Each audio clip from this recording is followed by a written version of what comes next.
welcome back. So ngayong araw na to ay pag-usapan naman natin ano ba ang credit score at credit history at kung gaano ka-importante ito sa ating mga credit card holders. So without further ado, let's begin. So unang-una, ang credit score, tatandaan nyo, ito ay numerical representation ng ating credit worthiness. So ibig sabihin, numbers to. Okay? At ito yung score natin sa kung gaano tayo mapagkakatiwalaan na pautangin. Okay? So, nagre-range yung credit score from 300 to 850. Okay? So, the higher, syempre, the better. Ibig sabihin kasi talagang pwede tayo pautangin agad-agad ng mga banks or other lenders dahil tayo ay marunong magbayad. So, kapag yung credit score mo ay bumaba sa 650, considered na yun talaga na mababa na credit score. So, medyo tagilid ka ngayon yan pagdating sa approval ng mga credit card application mo or loans or etc.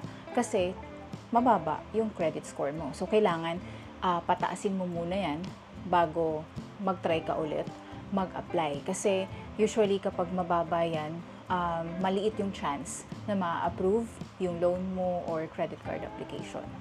Okay? So ngayon, ano ba yung mga tinitingnan no kapag kino-compute yung ating credit score? Unang-una dyan guys, tatandaan nyo yung payment history natin. So paulit-ulit ako nito sa mga previous videos ko na importante na nagbabayad talaga tayo on time.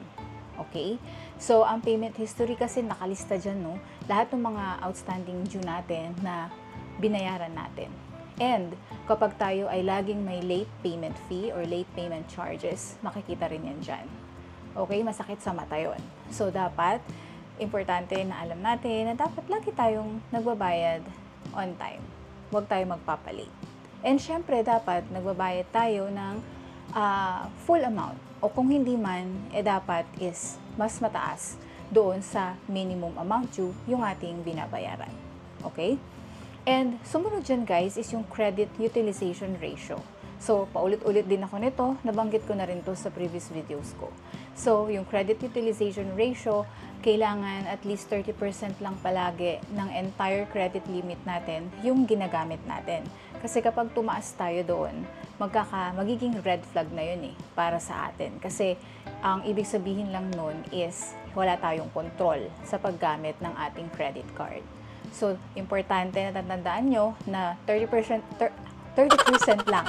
Okay? So, for example, meron tayong 100,000 na credit limit. Dapat mga 30K lang yung usually na ginagamit natin doon. Kasi pag tumaas tayo doon, hindi na siya magiging maganda or magkakaroon na siya ng negative impact sa ating credit score. Okay? Next, guys, is yung length of credit history. So, ito yung kung gaano katagal na tayong credit card holders, no? For example, kung 3 to 5 years or more than ka nang gumagamit ng credit card, that's the better kasi ang tingin sa atin ng mga lenders or financial institutions like banks is mas stable tayo pautangin or low yung risk na hindi tayo magbabayad dahil marunong tayong mag-budget or gumamit ng credit card. Okay?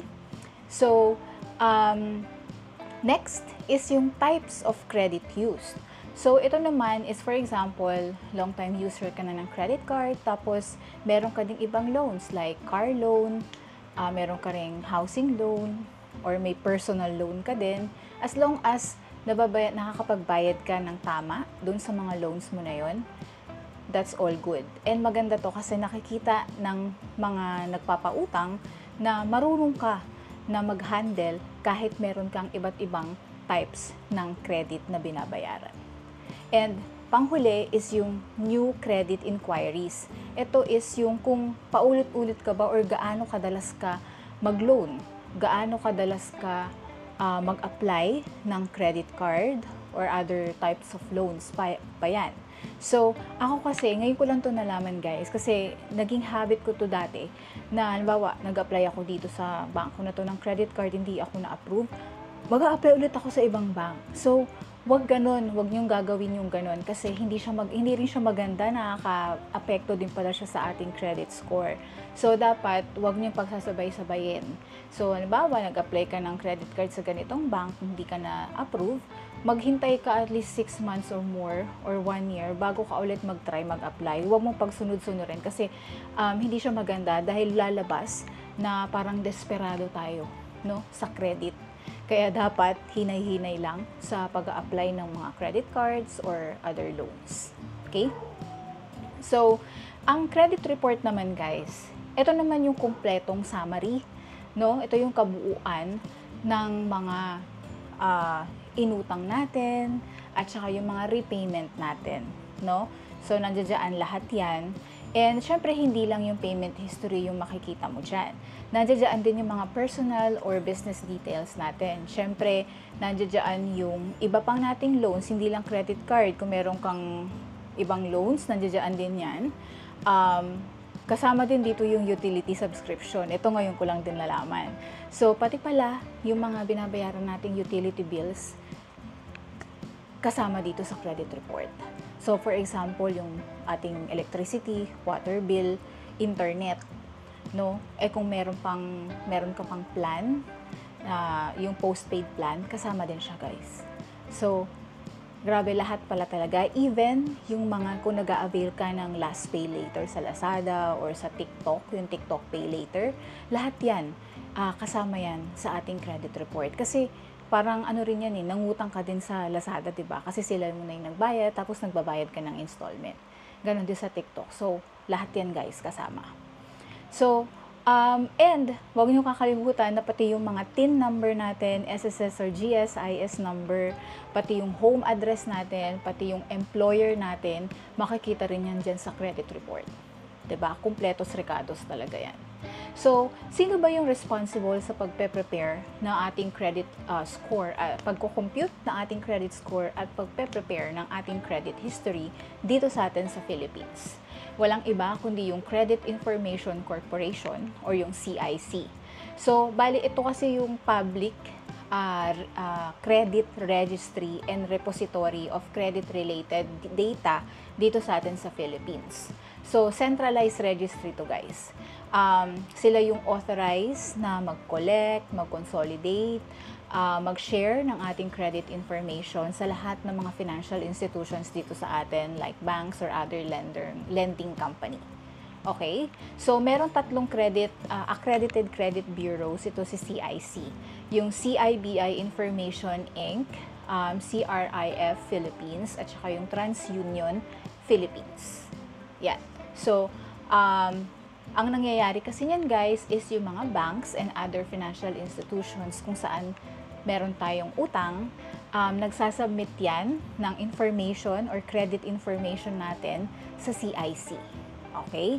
Positive man yan or negative, lahat yan sinasend ng bank. Kaya di ba nga kapag tayo naging delinquent sa ating credit card, hindi tayo nagbabayad, di ba? Pinapasa tayo sa credit, sa affiliated collection agency ng mga banks. Parang binibenta na nila yung account natin sa collection agency para sila na yung magsingil sa atin. So, kapag nangyari yun guys, blacklisted na tayo dun sa bank eh. So, yung information na yan, sinisend yan sa CIC.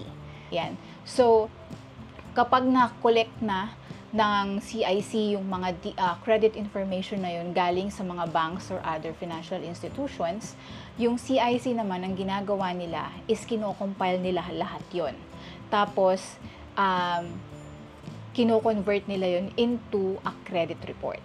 Tatandaan nyo ang credit report, detailed record yan ng ating credit history. Yung credit score natin, yan yung numerical representation. It can really make a difference, guys, between being approved or being declined sa ating application. And sa totoo lang, may mga kumpanya din, mga employers na tinitingnan din yan, yung ating credit score, kung gaano tayo ka-responsible sa ating finances. No? Even landlords, yung mga nagpapaupa, minsan tinitingnan din nila yan bago nila tinatanggap yung mga nangungupahan sa kanila.